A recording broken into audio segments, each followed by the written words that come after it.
Mic's on. Chat's going. Alright.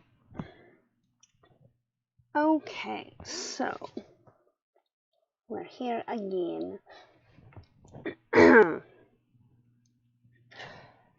Greetings, guys, gals, and non-binary pals, and welcome to the next installment of the Botany Book Club. We're doing chapters 11 to 15 of Opium and Absinthe by Lydia Kang. So,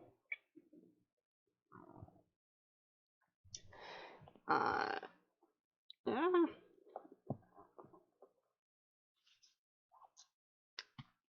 Over there. Alright, so, at this point in the story, we've got two mysterious deaths. Tilly's sister, Lucy, and a young boy. And Tilly's trying to figure out what happened, but also deal with her family not letting her figure out what happened. And also James being a controlling jerkface, but she thinks that he's attractive, so is kind of going along with it. That one, Anyway, so that's where we left off in chapter 10.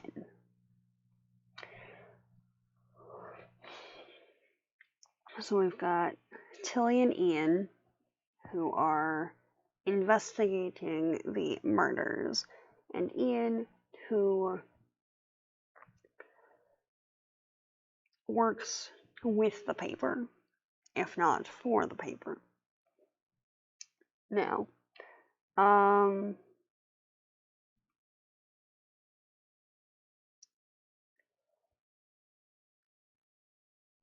where did I not highlight anything for chapter 11?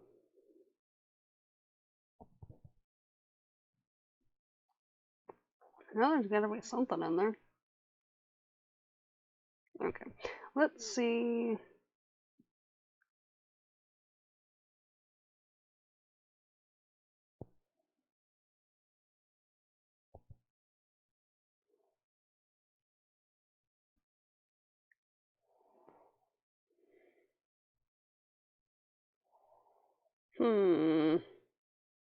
Okay.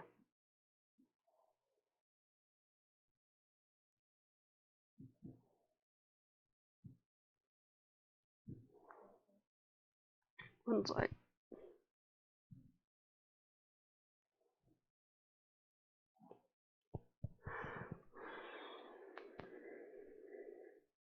Either I didn't actually highlight anything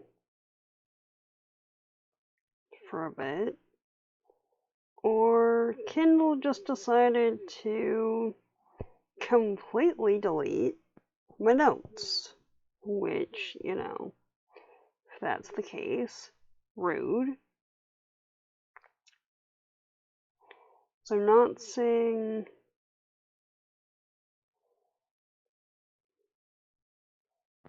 anything in here.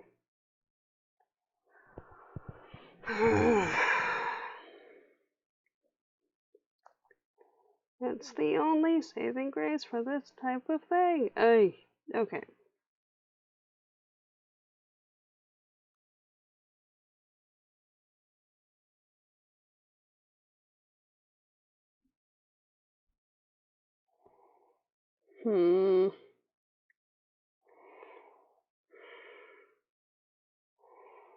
Okay. Right. Well,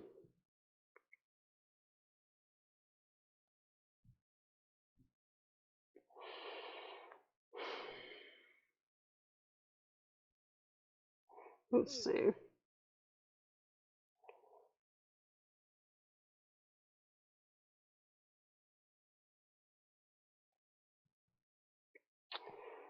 Right, so there's no highlights or anything for any of the chapters. That's great. Alright, well,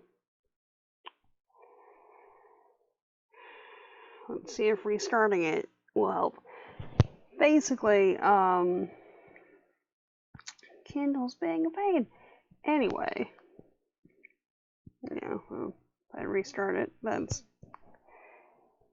the least of the issues. Okay, there we go. Really? Really? No annotations? Nothing? Really?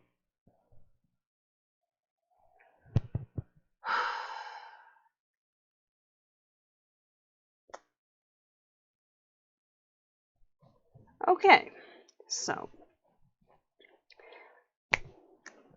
tangent time here. I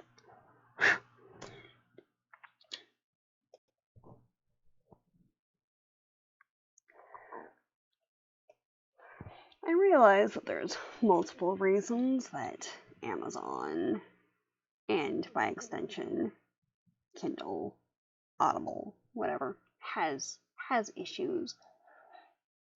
But when you have a feature that allows people to take notes and annotate a novel that they're reading, and people use said feature, and then it just disappears with all of the annotations and notes,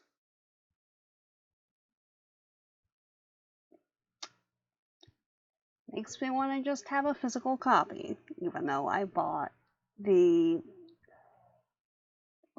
audio enhanced ebook, because that's kind of ridiculous. Because seriously, there's nothing there. Right. Okay, so we're just gonna kind of have to wing it a little bit here. This may or may not be shorter than usual book streams. I don't know. Okay, so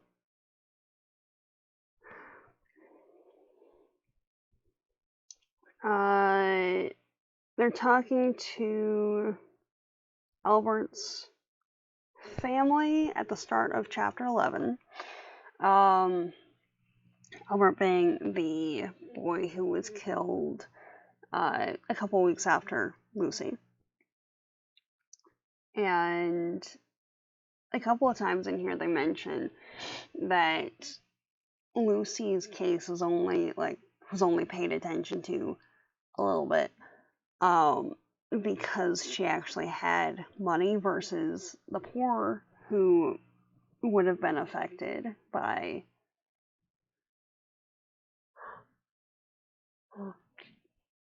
really anything, who, in the eyes of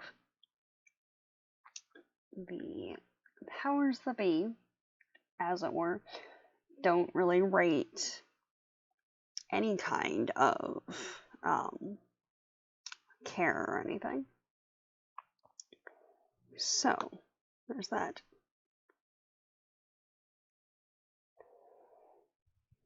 Also, thanks for the follow. So,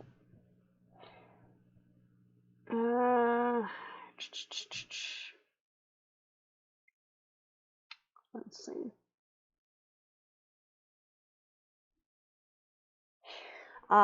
And in that,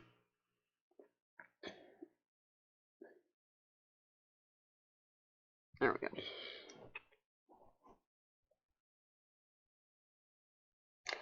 Nothing, actually. So, there you go. Anyway.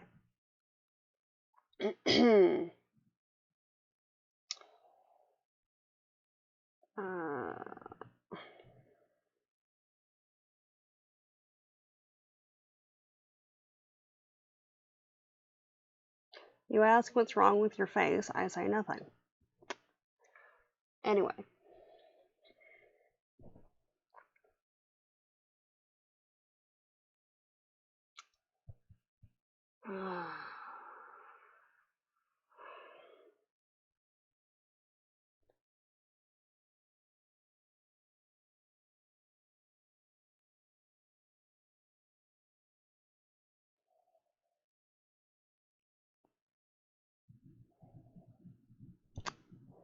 And for most of chapter 11, we get more instances of John being a controlling ass. And Dorothy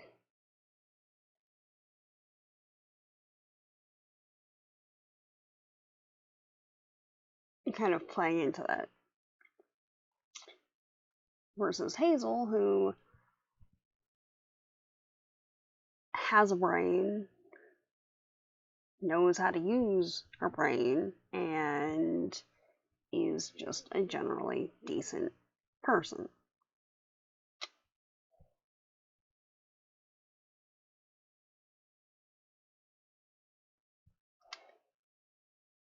Sausage? Can you not?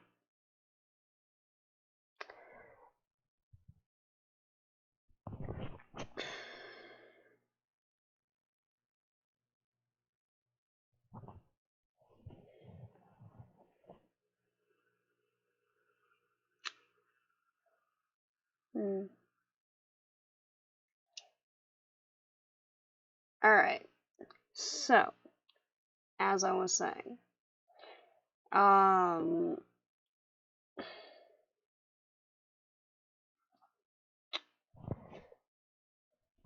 basically,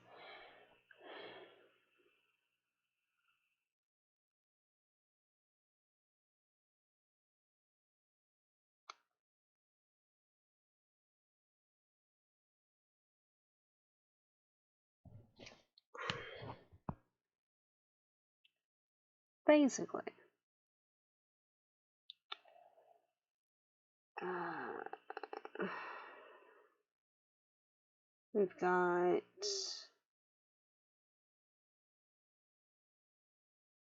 oh yeah. So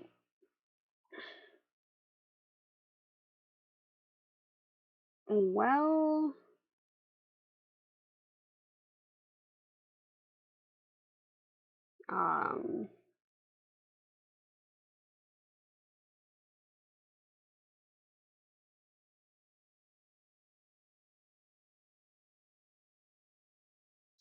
if you're just gonna attempt weird insults, you don't need to be here. That's fine. Like, you can go bug somebody else.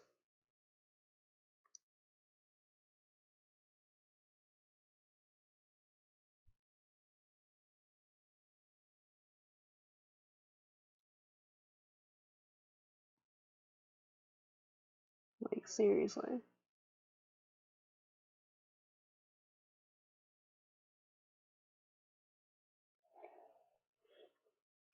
So, basically, chapter 11, we have the introduction of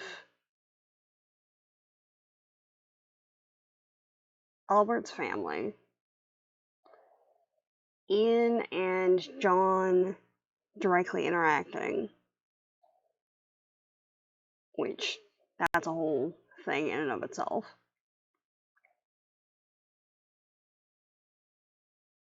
Okay, yeah. So, I was giving you the benefit of the doubt. If you're just going to be here to be insulting, and generally being a jerk, I'm gonna block you, okay?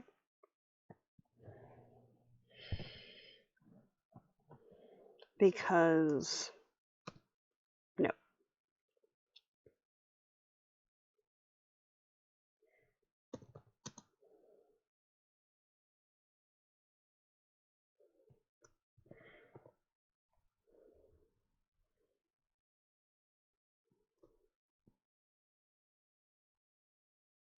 If you want to be here and just chill, that's fine. But apparently not. Okay, there you go.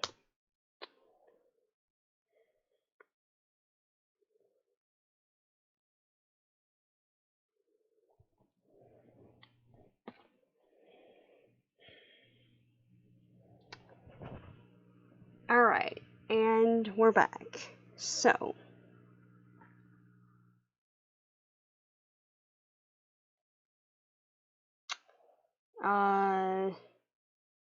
so far we've got Albert, well, Albert's family, uh, Ian and John interacting for the first time directly, which is a whole discussion on classism and the inherent issues related to that. And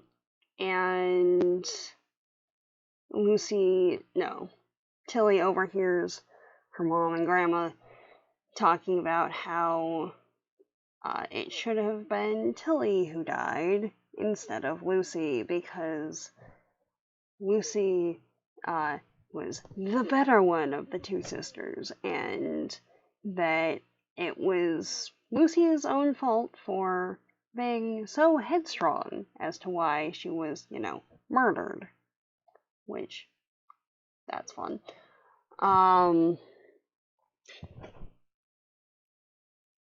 Yeah. So, got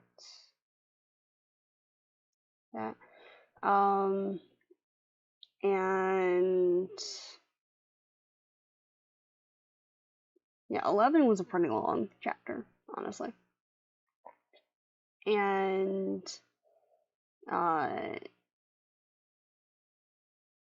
Tilly meets the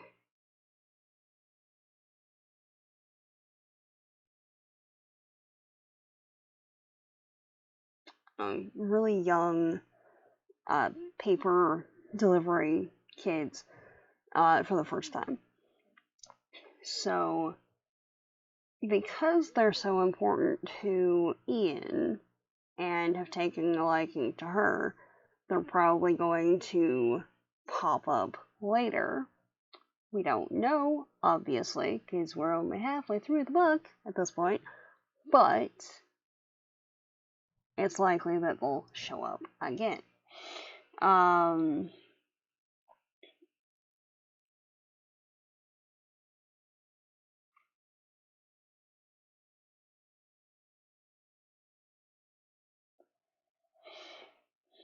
And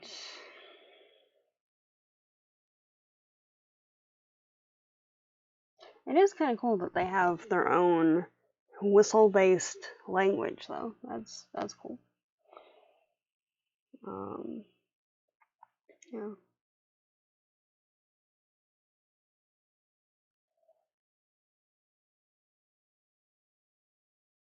And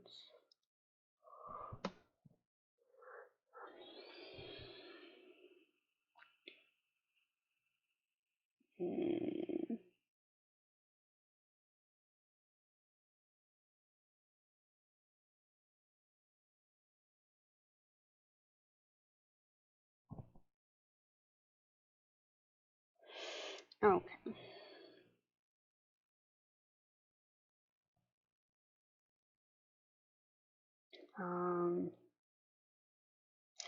And we know that Tilly's been dealing with opium addiction. And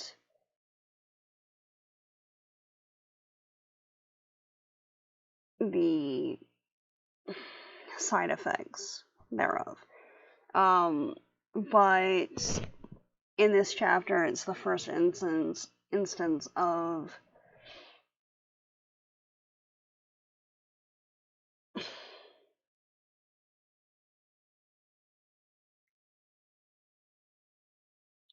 like theft related to said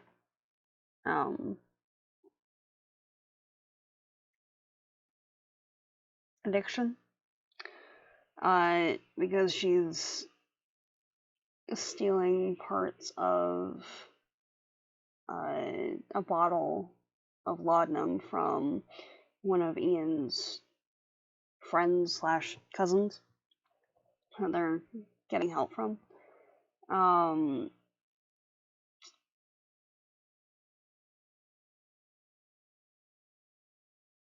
Okay.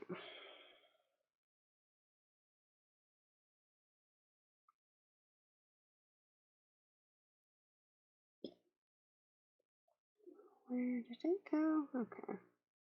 Come on.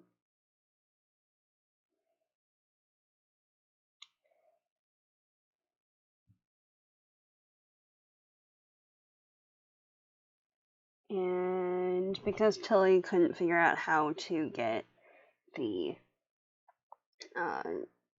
side table open in Lucy's room, where presumably some kind of clue to her murder would be,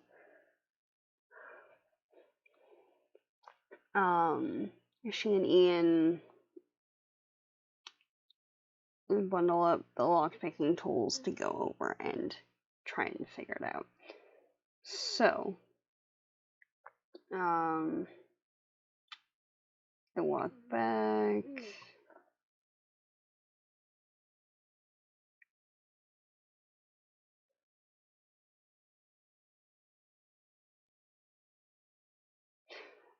Yeah.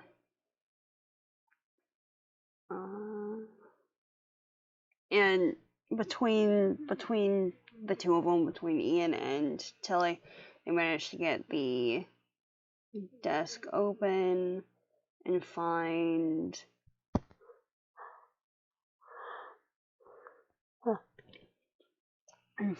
a journal in there, which Tilly only apparently knew about because there were pencil shavings in one of the drawers, and any correspondence that her sister did was in pen, which, interesting detail,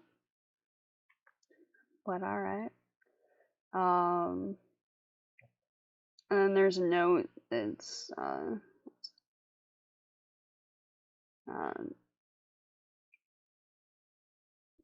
well, everyone takes some kind of opium-based thing, it's fine.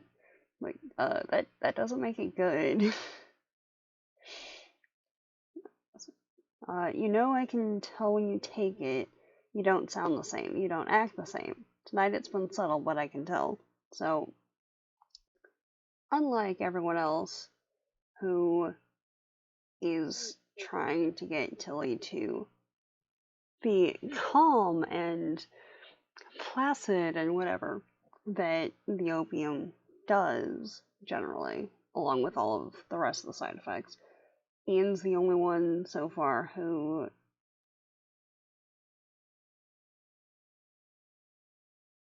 really fights against that.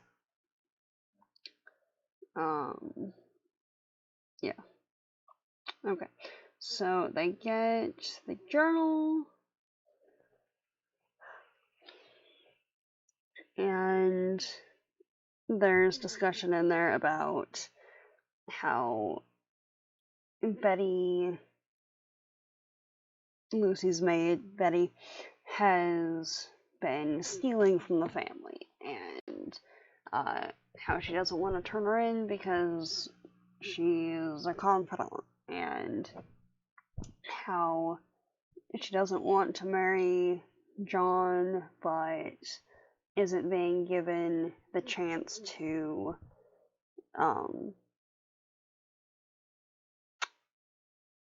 break the engagement, and how she doesn't want to see John again because he hit her and everything else. Which, yeah, fair. Especially because most of that was written on the day of the last entry, right before she died. So you've got motive, and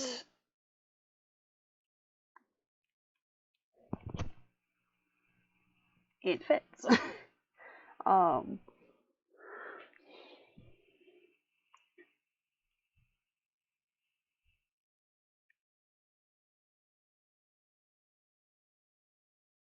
And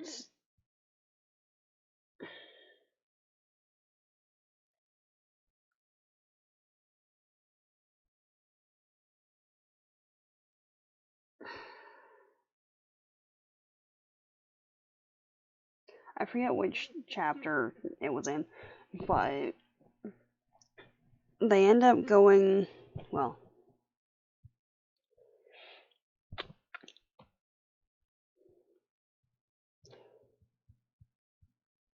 Tilly hands the journal off to Ian to bring to the police because she can't leave the house. And he takes it to the station. They don't seem to much care because it's already been addressed. And they talk to John, and he didn't corroborate the story of, like, why, yes, he smacked his fiance. No, it just, no, it was him that was the victim. Yes. He had been hit by his fiance and was just going to block her attack. Therefore, he's the victim.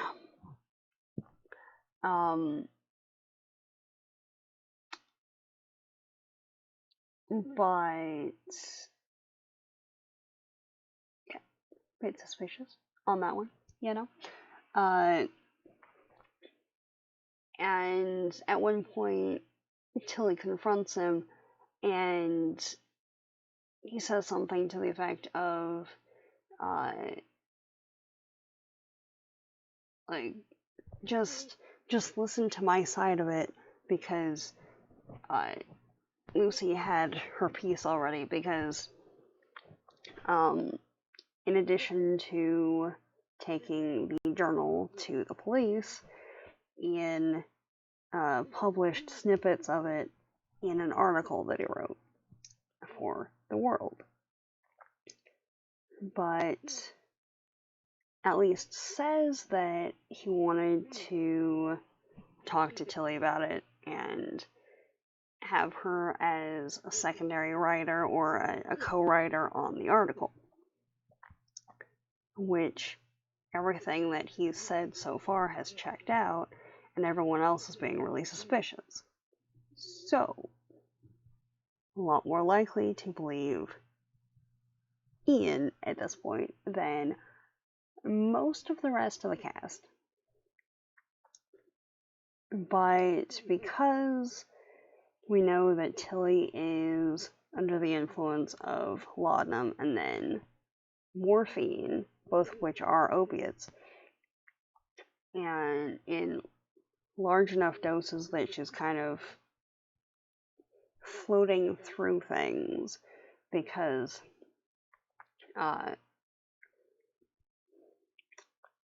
ladies of the time who were seen to be too opinionated about things, too independent, were sometimes given laudanum or morphine injections to even the temperament, because it was a treatment for being hysterical. coming from the same root as hysterectomy or anything else of that nature, because the inference was that the uterus was banging about in a person's body, causing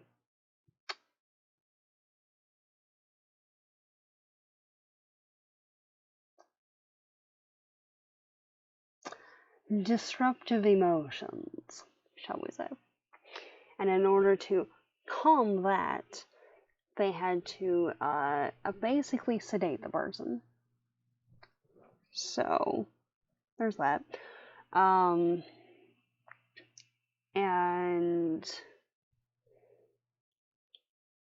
okay, so that was chapter 13. Yeah, okay. So 14 is the party one, where Tilly's starting to suspect that maybe her doctor's vampire, because he seems really insistent about having the drapes shut every time that she's over there, and she's never seen him outside during the day, just his wife.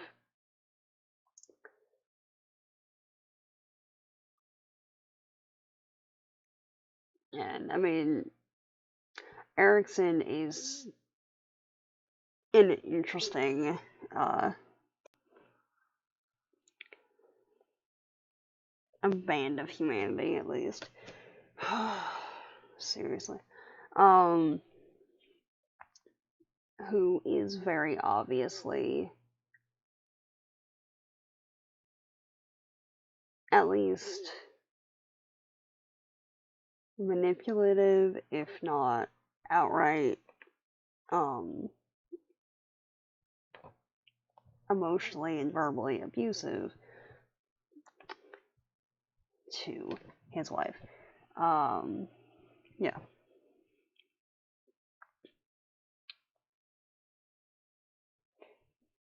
But so we've got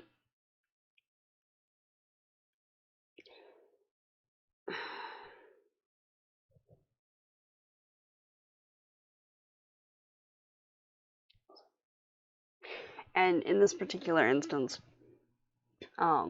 Tilly is seen as being hysterical because she's trying to find who murdered her sister and handed off her sister's diary to Ian, who then tried to get people to acknowledge that it was evidence because it implicated poor James. You know, the best suspect that they've got, because the guy was being a controlling pain in the ass and not allowing anyone to just be themselves. Yeah. So, alright.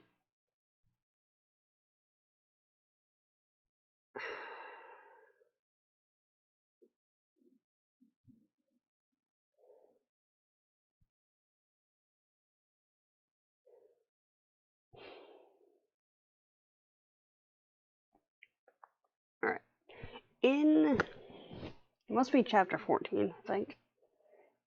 Is it 14?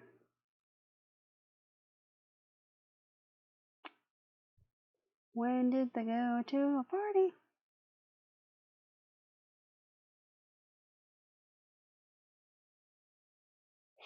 Also, a doctor interrogating someone about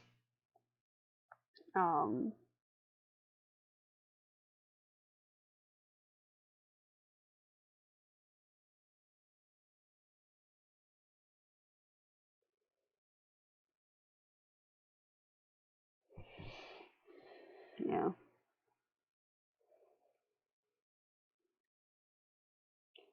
A doctor interrogating someone about their friends and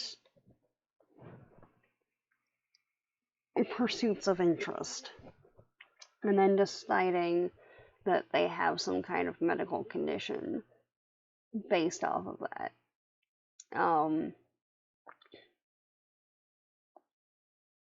Is a whole lot of problem right there. Let me just say. Like, now what was it?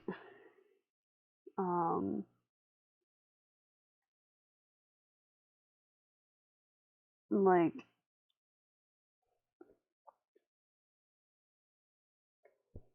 she's trying to figure out who killed her sister, and gets the response, "That's not your concern." And in fact, it's not the concern of the police sergeant either, who I've already spoken to. Like, Doc, that's kind of the sergeant's job, you know? Right? Yeah.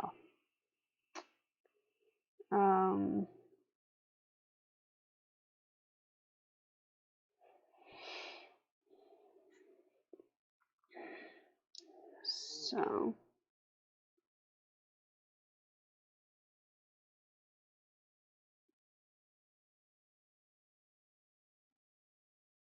I mean, in chapter 14, we find out that Tilly can actually throw a punch, which is kind of cool. Hurts her hand, but it also reinforces the strength of the morphine, because she throws a punch, her hand hurts, and then within like a minute, it stops hurting again because she's completely medicated on the morphine.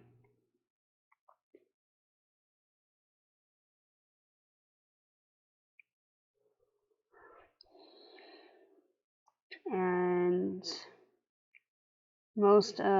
so 14 is Ian explaining why he published an article to actually get police involvement, because they didn't seem to care before.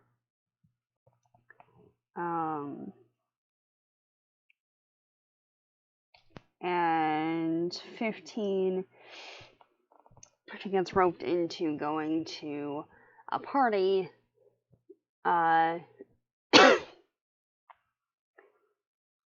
Doesn't want to have anything to do with John for obvious reasons. And what was it?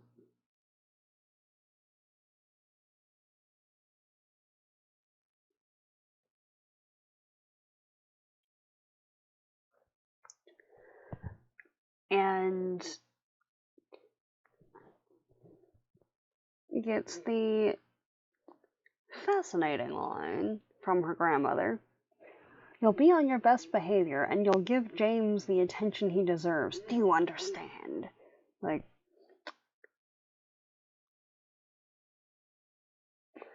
it's like, I'm reading this, and the only thing that I can figure, right, is like, right about here, all James deserves is a punch to the face.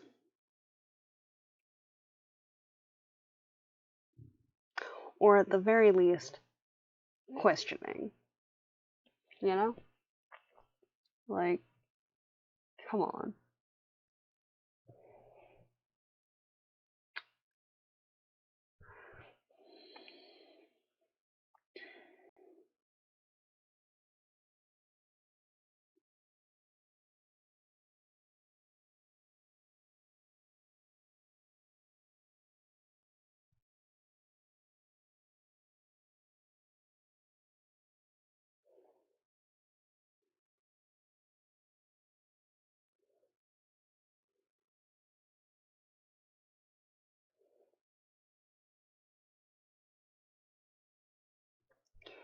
And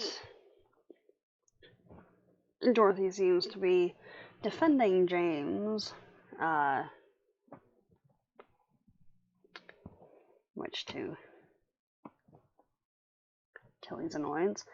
At least in part because she's entering the period of life towards the end of the marriageable age, shall we say, because she's 28. And most of the menfolk in the aristocratic community are looking at the people in the room that look like they're about 16, which I know was a thing at the time, but still, like,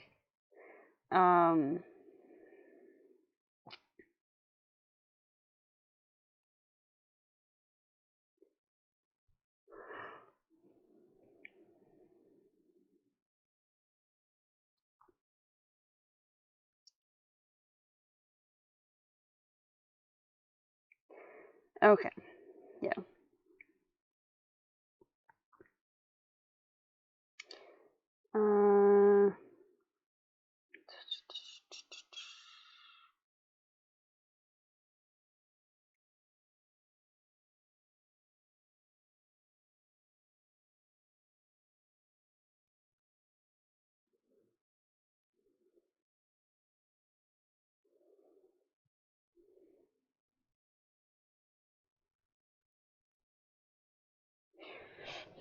But yeah. So, not only does everyone seem to think that no one needs to investigate her sister's murder, but the same people seem to be under the impression that she needs to give James a chance and that he's a genuinely good guy and should therefore be given her attention regardless of what she actually wants. So she's waved over to them by her friends. And what was it?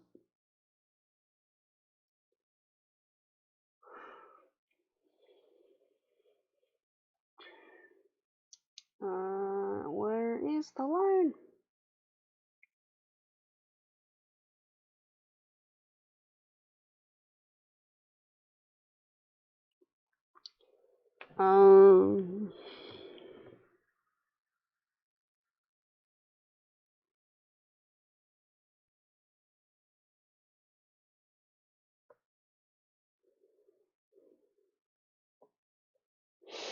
Okay, now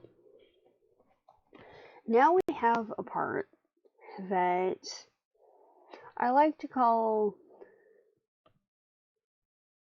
unreliable narrator or gaslighting.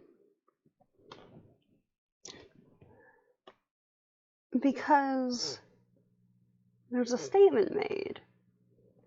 Surely you could imagine in the fury of a moment, she might see it differently. Have you ever been in such a state that your memory wasn't accurate? Which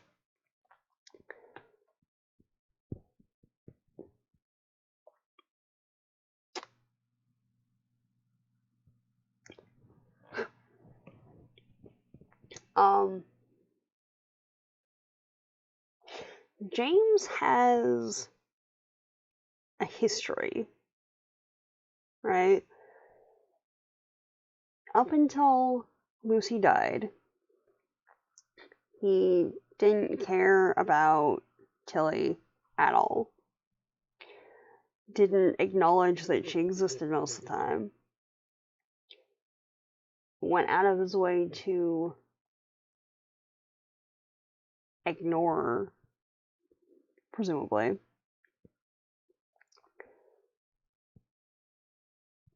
And now he's saying that he's always admired her spirit. Which, on some level, could in theory be accurate. But on the level of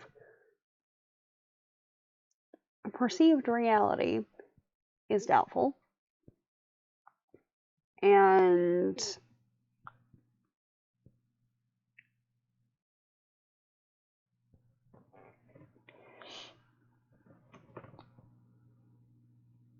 everyone, aside from Ian, really, everyone aside from Ian has been trying to get her to not use opium.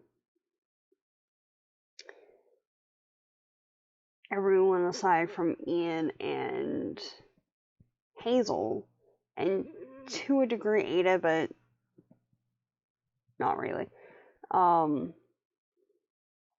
Mostly Ian and Hazel have completely disregarded her concerns about everything.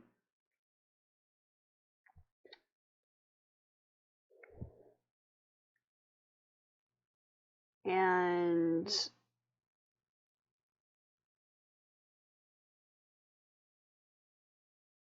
when is it at the end? Oh, this one.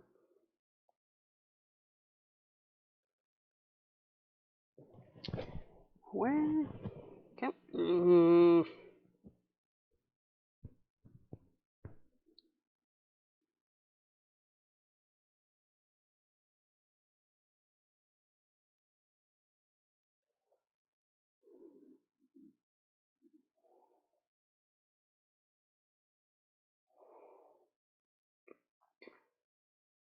Forget which chapter it was in, but John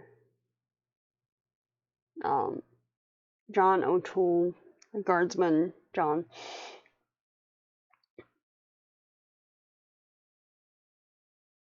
mentioned that he would be happy to watch her if he was able, presumably in the context of so she would be able to go out and do stuff with an escort.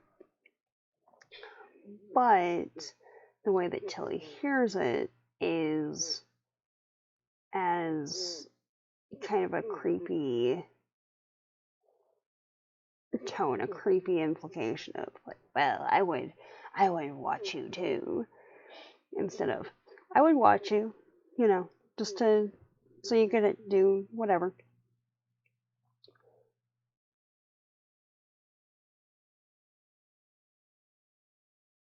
So,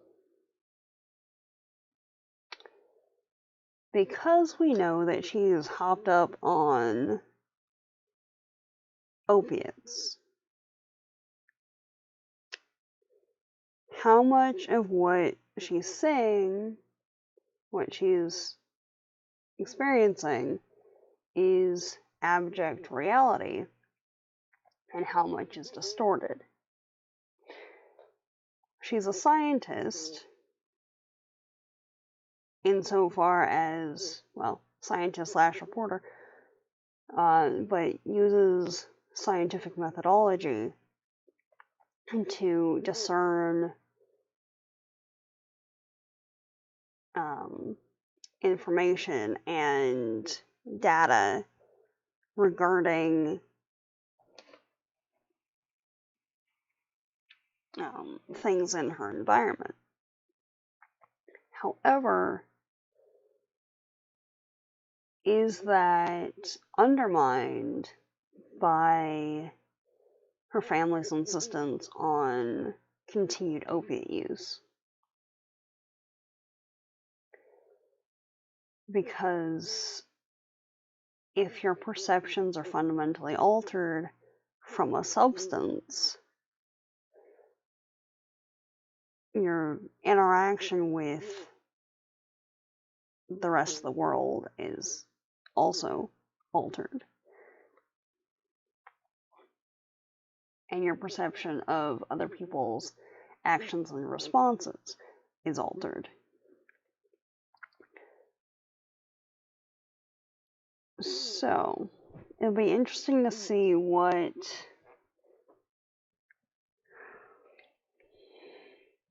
the latter half of the book deals with, because so far we've gotten addiction, withdrawal, moving to a stronger medication.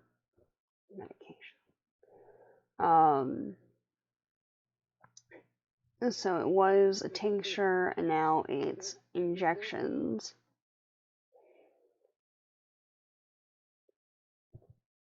And part of what Tilly's noticing is that it messes with the pain, so that's, what it's initially designed for as a pain management thing. But it also slows her mind, or slows her, what was the phrase? Slows her hyperactive mind, or her racing mind. And I know in the storyline, it's pre-Sherlock. Conan Doyle hasn't written the Sherlock Holmes verse as of yet. But in pretty much every iteration of Sherlock, that's one of the big reasons that he uses the variety of drugs that he uses. In the original, I believe it was morphine. In like the BBC version, it was cocaine, I want to say.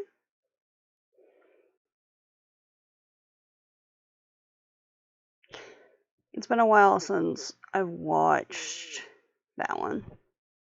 Or nicotine patches, because apparently that calms things down too, which makes me wonder what's in the nicotine that would have a similar effect, but okay. Yeah. So,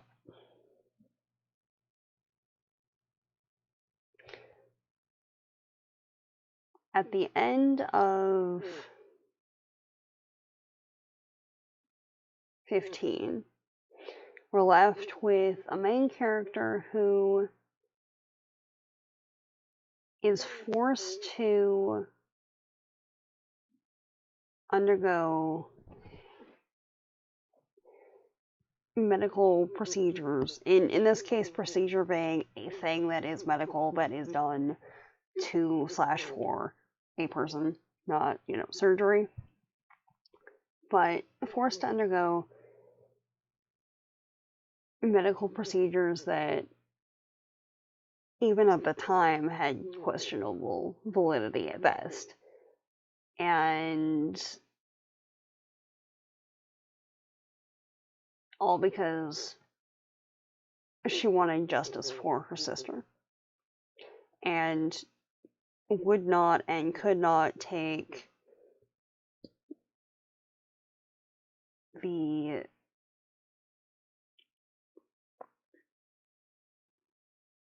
ineptitude, really, of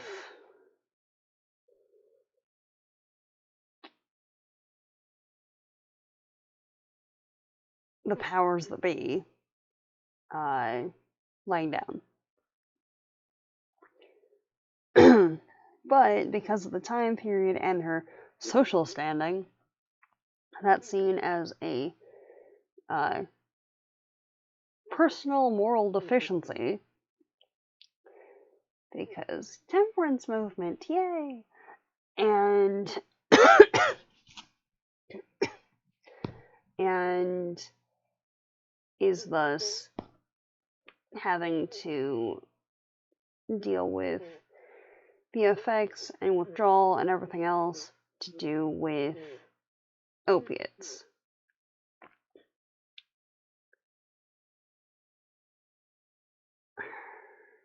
I'm the only one at this point who's saying, you should probably not be doing the opium-based meds anymore, yeah, is Ian, whose little brother died from an overdose a couple years before. Because Tilly's grandma and mom, for all that they were very gung-ho about, well, you need to work through the pain because pain builds character, so you have to stop taking laudanum for the pain because it breeds dependency, and then like you should have a stronger character than that. Because that's the same people that sent her to Dr. Erickson's, who may or may not be a vampire at this point. We don't know. Interesting twist. It depends on how literal they're going to be with the vampire mythos. There are people who have been found drained of blood with puncture marks. Left side, yeah. With puncture marks on the neck. And at a consistent space between, I think it was 4 centimeters. It seems to be all made with the same implement, if it's a prosthesis, or by the same exact animal, or something. So, we'll see. But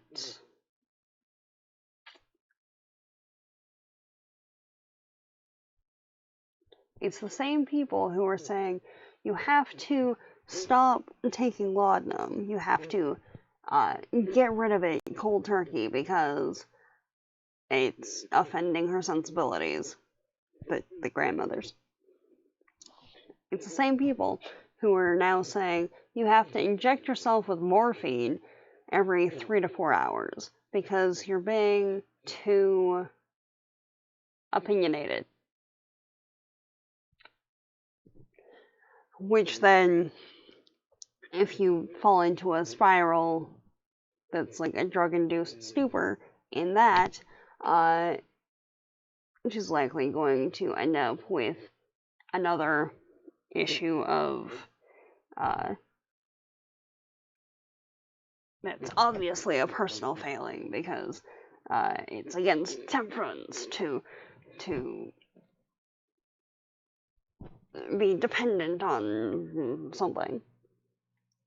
At which point, her mom is not wanting her to be dependent on the morphine, but especially if you're injecting it that often, there's going to be side effects. There's going to be a dependency developed.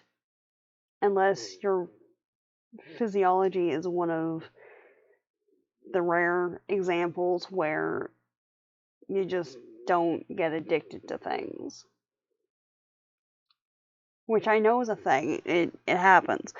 But by and large,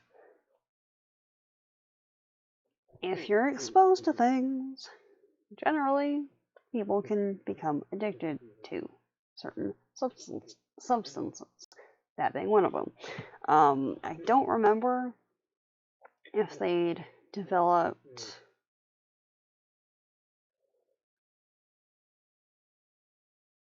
what was it?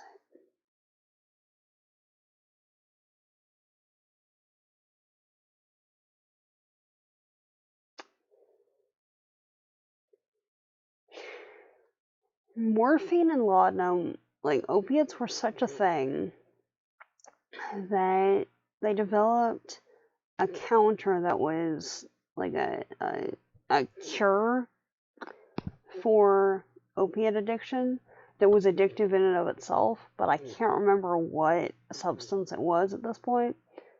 But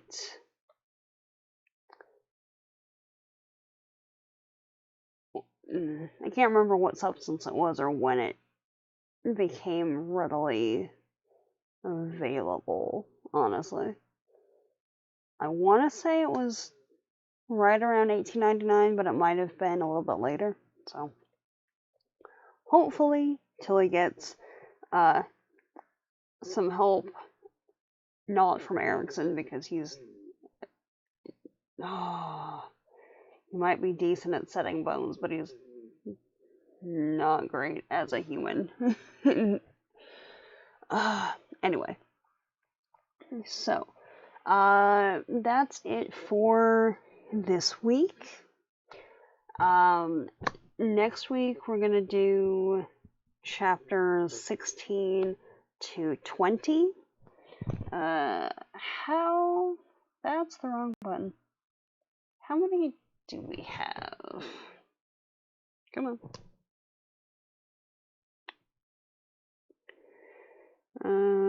20.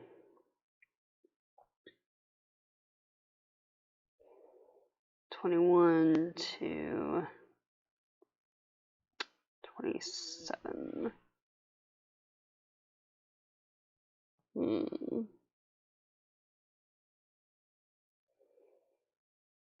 Okay, if we're doing 16 to 20 next week, we might just end up doing 21 to 20, well, to finish the book for the week after that. I don't know, we'll see. So yeah, 16 to 20 for next week. And there we go. Alright. So, that being said, have a fabulous rest of your day. If you're seeing this on YouTube after the fact and want to participate in future Botany Book Club streams, head on over to twitch.tv/adventurin and we'll have a chat about whatever book we're working on at that time. So, on Mondays, generally at 4 o'clock PST. So, anyway, with that, and as always, links and everything will be in the description down below. With that, signing off for now. Have a great rest of your evening, day, whatever time it is for you. I will see you later. Bye, everybody.